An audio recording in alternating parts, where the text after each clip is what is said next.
As the sun awakens, NASA keeps a wary eye on space weather. Presented by Science at NASA. June 10th, 2010. Earth and space are about to come into contact in a way that's new to human history. To make preparations, authorities in Washington, D.C. are holding a meeting, the Space Weather Enterprise Forum, at the National Press Club on June 7th. Richard Fisher, head of NASA's Heliophysics Division, explains what it's all about. The sun is waking up from a deep slumber, and in the next few years we expect to see much higher levels of solar activity. At the same time, our technological society has developed an unprecedented sensitivity to solar storms. The intersection of these two events is what we're getting together to discuss. The National Academy of Sciences framed the problem 2 years ago in a landmark report entitled Severe Space Weather Events: Understanding Societal and Economic Impacts. It noted how people of the 21st century rely on high-tech systems for the basics of daily life. Smart power grids, GPS navigation, air travel, financial services, and emergency radio communications can all be knocked out by intense solar activity. A century-class solar storm, the Academy warned, could cause 20 times more economic damage than Hurricane Katrina. Much of the damage can be mitigated if managers know a storm is coming. Putting satellites into safe mode and disconnecting transformers can protect these assets from damaging electrical surges. Preventative action, however, requires accurate forecasting, a job that has been assigned to NOAA. Space weather forecasting is still in its infancy, but we're making rapid progress, says Thomas Bogdan, director of NOAA's Space Weather Prediction Center in Boulder, Colorado. Bogdan sees the collaboration between NASA and NOAA as key. NASA's fleet of heliophysics research spacecraft provide us with up-to-the-minute information about what's happening on the Sun, he explains. They are an important complement to our own satellites, which focus more on the near-Earth environment.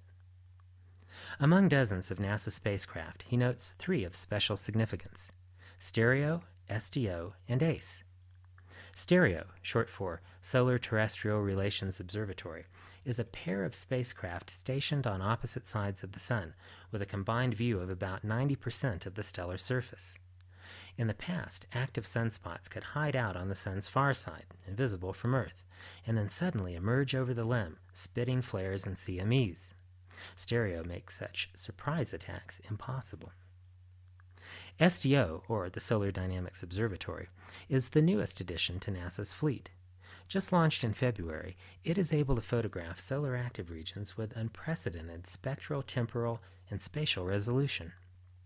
Researchers can now study eruptions in exquisite detail, raising hopes that they will learn how flares work and how to predict them. SDO also monitors the Sun's extreme ultraviolet output, which controls the response of Earth's atmosphere to solar variability.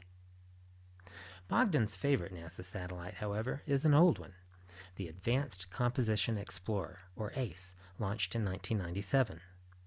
Where would we be without it, he wonders. ACE is a solar wind monitor. It sits upstream between the Sun and Earth, detecting solar wind gusts, billion-ton CMEs, and radiation storms as much as 30 minutes before they hit our planet. ACE is our best early warning system, says Bogdan. It allows us to notify utility and satellite operators when a storm is about to hit. NASA spacecraft were not originally intended for operational forecasting, but it turns out that our data have practical economic and civil uses, notes Fisher.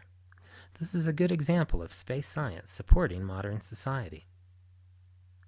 2010 marks the 4th year in a row that policymakers, researchers, legislators, and reporters have gathered in Washington, D.C. to share ideas about space weather.